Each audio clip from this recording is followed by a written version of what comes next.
भाई ये मिठाई का डब्बा पकड़ो, मैं टॉयलेट होकर आता हूँ।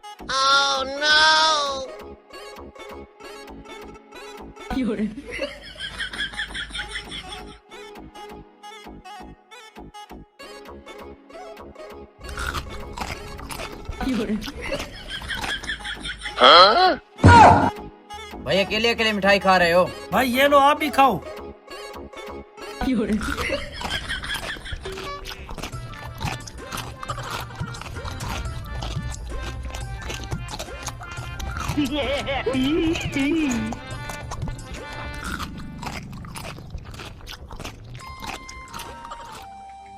भाई लाओ मेरी मिठाई। वैसे भाई ये बताओ ये मिठाई कहाँ लेकर जा रहे थे? अरे यार वो घर में चूहे बहुत हैं, इसलिए इसमें जहर मिला के लेकर जा रहा हूँ ताकि सारे चूहे मर जाएं।